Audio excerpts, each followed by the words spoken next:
Hello good people and welcome back. Now, often each story of a prodigy, be it chess, martial arts or figure skating, involves a mentor figure that happens to hone our hero or heroine's potential to the fullest. For the GOAT Magnus Carlsen, this man happens to be Simeon Adjestein, who also happens to be Norway's first Grandmaster. Grandmaster Adjestein started mentoring Magnus when Magnus was only 9 years old at a specialized sports academy, providing crucial support during his early development.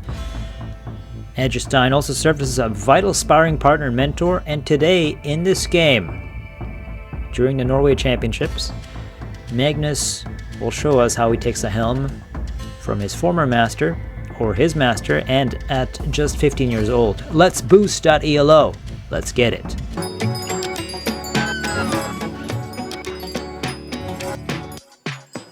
Round 1. Fight! So this game took place in 2009 during the Norway Chess Championships at Oslo, Norway. And white is played by Simeon Adjestein, and black is played by Magnus Carlsen. Oh, before I begin, before I forget, if you find this content helpful in your chess journey, you find it somewhat interesting and maybe tolerable, please leave a like and sub. You have my gratitude. Let's get started. White starts with c4, the English opening. Knight to f6 by Magnus, knight to c3, and e5. Magnus takes the center, and the pawns are occupying different territories, and we shall see that this is the two knights variation. Knight to f3, knight to c6. Magnus challenges the middle there, and on d4. e3, opening up the diagonal for the bishop, but also superimposing the attack there on d4. b4 by Magnus. Knight to d5, bishop to e7. So, a3 played next to avoid any pokes there on bishop to b4 or b4, and Magnus plays e4. Now, the idea that Magnus plays here is quite interesting, and we'll see, because after this push, he asks the knight, does the knight want to go on d4? And after takes and takes, it's a little awkward because of the doubled pawn. So, Simeon didn't want to destroy his pawn structure and played the knight back on g1. Maybe rerouting here on e2. Castle king by Magnus. Queen to c2. Rook to e8. And here we have a knight to e2 as discussed. Knight to e5 by Magnus. Evidently and obviously threatening this square d3, so that if you do anything foolish like push here, then after check, f2 leads to a fork. Pretty clear. So Simeon takes knight to f6, and after takes, Magnus, having pushed this and not having supported this, leave this pawn hanging. But Simeon doesn't take it. He plays a developing move and attacks it twice. And mind you, Magnus probably knows the position much better. Just maybe prep, or he is just now the better grandmaster at rated 2675. Because if you take that, while it's a sacrifice for black, the white king isn't developed. But more importantly, well, as part of development, this move happens, d5. And you can't take with the queen because that's a blunder. Because after knight to d3, the issue of the broken f2 pawn leaves you with being down a rook, down to exchange. And even if you play with the stronger defense with d5, after c takes, which is the appropriate response, you have bishop to g4, which looks completely nonsensical. But instead of now using the d3 weakness, your king gets attacked with a check there, and your queen gets removed. So after queen to c2, queen takes on d5, after knight to c3. This is advantage black. development-wise. In fact, this could be telling early in the game how, with a lack of development, white no longer has that first move advantage. So, knight to f6, takes, leaves his pawn hanging, and knight to c3, which is a slight inaccuracy, and mind you, it's not a terrible move, but the machine thinks that knight to g3 is stronger. Knight to c3, still very human, and these are two grandmasters. Magnus plays d5, supporting the pawn, so that after c takes, we have bishop to f5. The push was necessary to protect the pawn with bishop to f5. And now Simeon chomps and asks Magnus the question, I'm attacking one of your bishop. You have a bishop pair, and so do I. I haven't developed quite yet. So the question remains is, what exactly does Magnus want to do in this position? This is being attacked. Do you move back? Magnus plays bishop to h4, and that is a great move. The idea is trying to provoke weaknesses on g3, keeping an eye on f2, and that's a pin, and of course preserving the bishop. This move demonstrates Magnus's understanding of the dynamics of position. The greatest kind of dynamic player in modern time is Garry Kasparov. Magnus is the best prophylactic player and positional player of kind of all time. And with a move like bishop to h4, he demonstrates Kasparovian understanding of the position. Preserve the bishops and poke weaknesses. Because if you play something like g3, that is a blunder, and you could see the evaluation skyrocket, because after, say, check, king gets hit, the queen gets hit next, you're just down a piece, and the position is super broken, essentially. So, bishop to h4. Now the question is, how does Simeon want to play this? He plays queen to a4.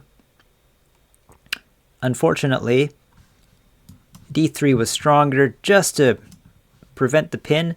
The idea is he was trying to unpin his queen, but he is still quite delayed in the move order. So queen takes on d5, attacking this twice. Now knight to c3, attacking the queen and attacking the bishop. So Magnus plays queen to d8, defending the bishop, maintaining ideas here on d3. Everything just flows. d4 by the opponent, and here knight to d3 was played. Magnus further demonstrates greater understanding of the dynamics of the position. Magnus is a highly strategic player. Think Karpov and Capablanca at the highest of their capacity with the intensity and ruthlessness of Bobby Fischer. The whole point of this move is to displace the king.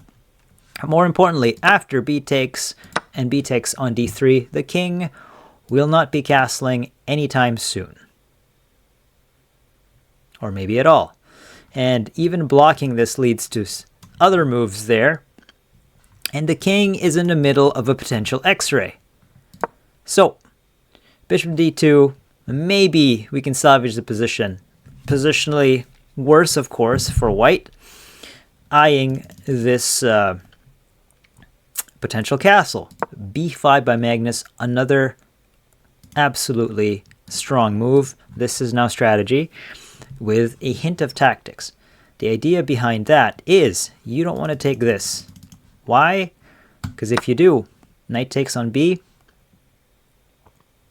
well, you have this absolutely killer move, queen to g5. And because the king is in the middle of the board, this is an x-ray. This is attacked twice, tactically. You can't castle without this dropping. And now, after you go back to knight to c3, because you don't really have any other options, rook to e3 is just fatal. After takes and takes, you can't capture. And now the king sidesteps with 2 active bishops on its neck.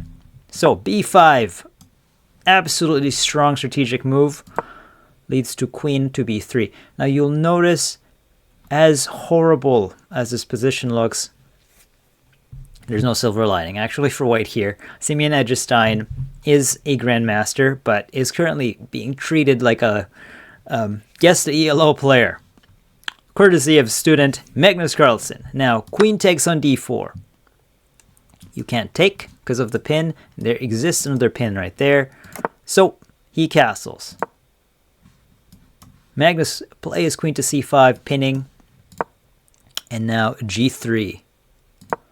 Bishop to c4 with tempo.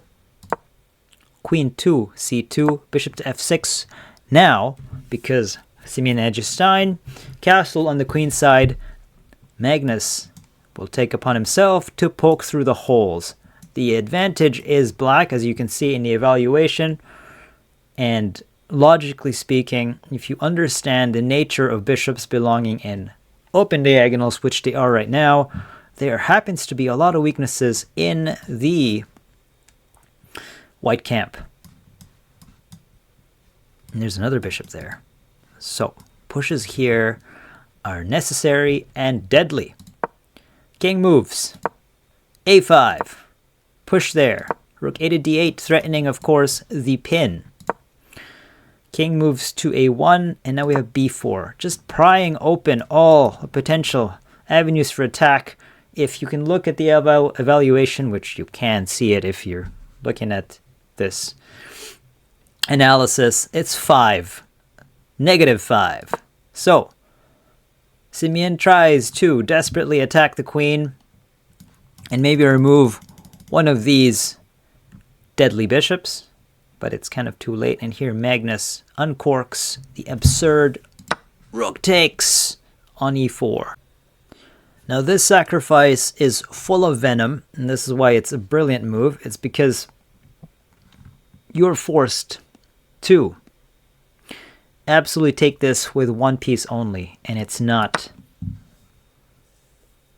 f takes on e4 because of this easy counter.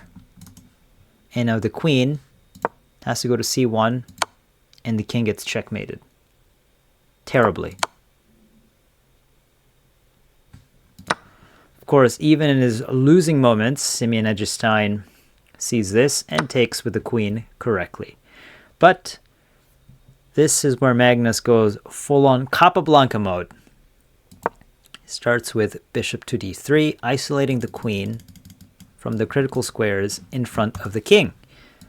So, rook to c1, Magnus takes. And after takes, you'll notice 2 qualitative things. 1, the bishop is in a terrible spot. And 2, there exists a pin still. And I lied, there's a third one. Magnus has control of the open file. Key elements in an endgame where time is of the essence. Chess, of course, requires time all the time. But now, b takes, and you can't capture. h5. Sorry, h4, h5, rook f1. Magnus cranks a squeeze and doesn't remove or allow this to be removed at all. Rook to g1, plays f6, and the game is essentially over. So Simeon Eggestein resigned. Simeon resigned because Magnus is just about to go Capablanca and Karpov on him, having switched from the dynamic position to now this. See, king to a2, takes and takes. There exists a pin, so we pin. We defend, but after the dust clears, you have 2 passers, a broken pawn chain, and Magnus just takes this home easily. These fall apart. You have to chase these 2. And yeah, totally losing. Mate in 20 according to Stockfish. How unfortunate. But demonstrates how Magnus understands the positional dynamics, the tactical dynamics, and the technical aspect of the position, which we can apply hopefully in our games. And now Magnus is the master. Hope you guys enjoyed that. I'll see you guys later. double piece.